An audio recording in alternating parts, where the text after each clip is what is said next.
In our first show of 2022, I'm joined by Dr. John McGinnity, Admissions Officer at Maynooth University, to discuss the new courses on offer this September.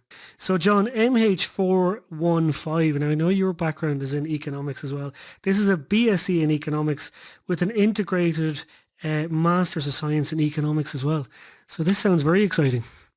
It is, Donnchadh, and how this came about was a significant number of economists professional economists who are graduates of Maynooth were coming back to us saying, really Maynooth should have a specialised economics degree for somebody who really wants to focus in and have a deep dive in economics.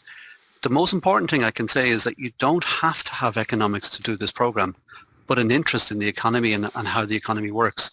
And it's a 3-year Bachelor of Science program with an integrated into the Masters. So if you get 55% at the end of third year, you have a guaranteed place into the Masters program. And what we've been doing, Donnchadh, in the background is carefully designing the curriculum so that second year builds on first year, third year on second year, and that at the end of the 3 year in the BSc, the students will have a really good foundation to go on into the Masters program.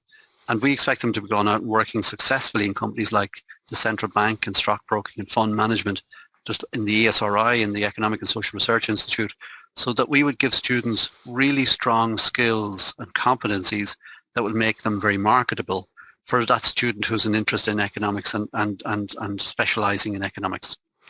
And so it's 4 years and you could have your Masters. That's not typical, John, though, is it? No, because normally it's a 4+1 or even 4+2. But one of the things that's happening here is that sometimes a student might be doing economics and another 1 or 2 subjects, whereas in this particular case, it's a combination of economics.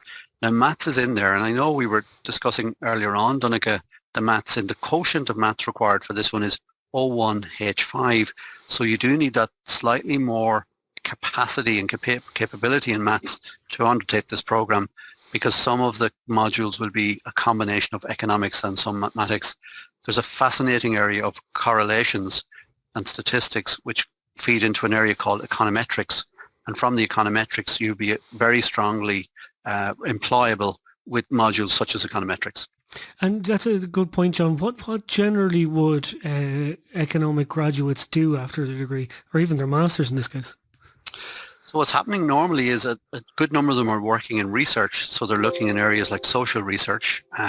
So even recently, people were looking at the pandemic unemployment payment, how many people received it, how did it affect their income, how many people are on the sort of social welfare supports, the benefits of social welfare supports. So there's lots of aspects around areas whereby the state has intervened, and there's researchers saying to the government, yes, they should increase the rate or decrease the rate, or in this case it was to phase out the rate in terms of pandemic unemployment payment.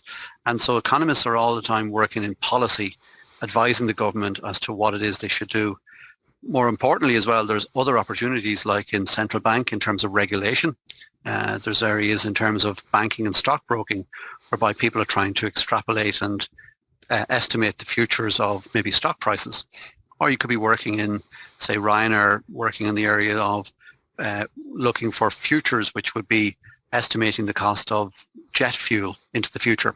And in terms of Ryanair, they've been very successful to buy forward jet fuel either at the right price so that they later on they've actually made in the sense that jet fuel will be a higher price. So in a way, as an economist, there's a significant and a deep breadth of experiences and employment opportunities for you.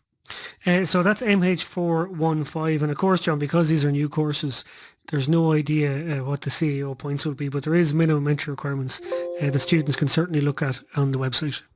Absolutely, Donnchadh. And so it's as you say, one never knows until the after August, and this year more than any year, as we know, points have been changing, and it's very difficult for this year's Leaving Cert because we've come on the back of inflated and increased points. It's hard to know what it'll look like in 2022. Our advice would be just to say to a student, do as well as you can, because that's all you can do, and let the points work themselves out. So for instance, yes, points went up 30 points last year, but so also did the average points in the country went up by 30. Yeah. So it's like a wave, it's like a sea wave that just rises and falls. If everybody gets higher grades, the points go up, and if grades come down, points will fall. And even the economists can't forecast what way the CEO points are going to go. You haven't won. Yes.